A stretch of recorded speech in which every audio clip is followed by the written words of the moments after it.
บายดีทุกท่านขอต้อนรับทุกท่านเข้าสู่รายการพีเอ็นสตูดิโอเนาะอยากถามเพื่อนๆว่าถ้าหากว่าเว้าถึง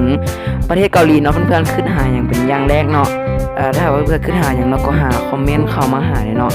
ก็เราถึงประเทศเกาหลีแล้วสิ่งแรกที่เราขึ้นก็คือ K-pop นั่นเองซึ่ง K-pop อยู่เกาหลีเนาะก็มีหลายสไตล์เนาะว่าจะเป็น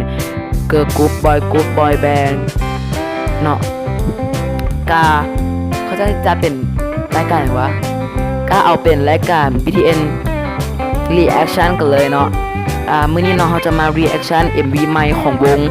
Girl Group เนาะซึ่งมีชื่อว่า Red Velvet เนาะเป็น EP ที่ 2 ของการ Reaction ของพวกเขาเนาะซึ่งเพลงที่เราจะมา Reaction ในมื้อนี้มีชื่อว่าป่าแม่นบ่ถ้าหากว่าผิดก็ขอโทษขออภัยหลายเนาะต้องขอโทษแต่ต้นรายการเนาะเพราะว่าบางเทื่อเฮาเว้าไปอยู่กลางรายการหรือว่าท้ายรายการหรือว่าตอนบันทึก MV เนาะก็บางทีเราอาจจะว่าผิดไปน้อยนึงเนาะก็ไม่โกรธกันนะจังได๋ก็อย่าเนาะเราก็อยากบอกข้อมูลน้อยนึงเนาะเพราะว่าวง Red Velvet นี่เนาะเฮาหาติดตามมาได้ประมาณทิศนึงหรือว่า2ทิศเลยเนาะซึ่งวง Red Velvet นี้เท่าที่เรารู้จักเนาะมี5คนเนาะเป็นวงเกิร์ลกรุ๊ปซึ่งบรรดาเอื้อยเนาะก็มีความคิ้วน่าฮักในโตเนาะซึ่งเท่าที่เฮาจื้อว่าผิดนั่นมีในวงนั้นมีสมาชิกที่มีชื่อว่าจอยเวนดี้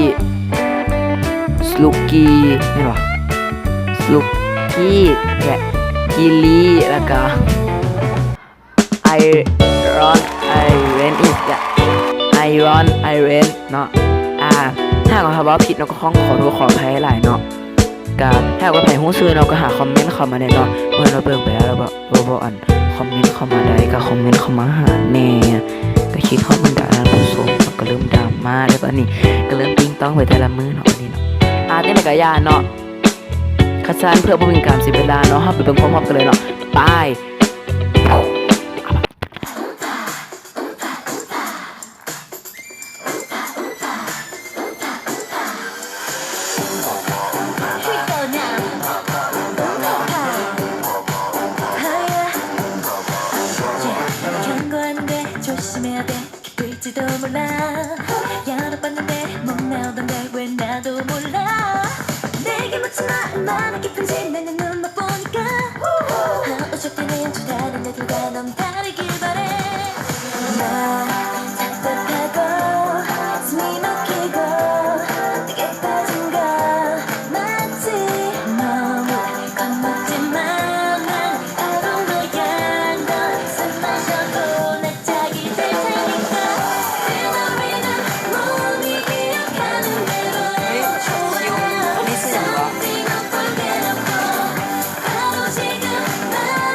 เหลืองคนเที่ยว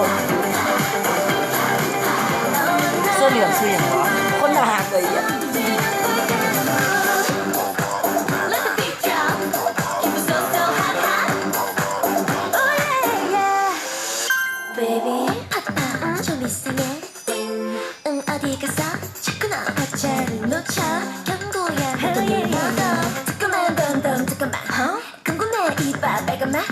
행복이란 가까지 like 아이스크림 캐스트리 정신없는 숨이 막히고 내게 빠진 거 맞지 너무 겁먹지마 항상 너야 나 숨 마셔도 끝도 할 테니까 너희는 몸이 약한 oh yeah something up for them 시간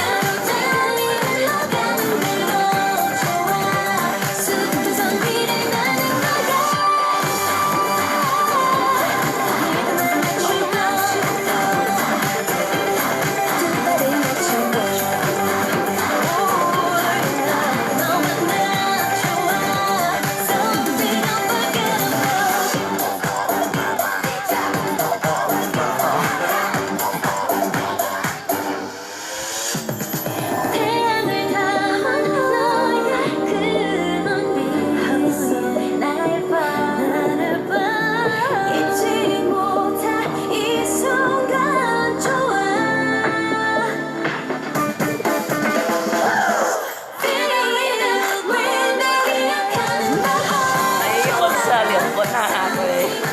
เสียงวะ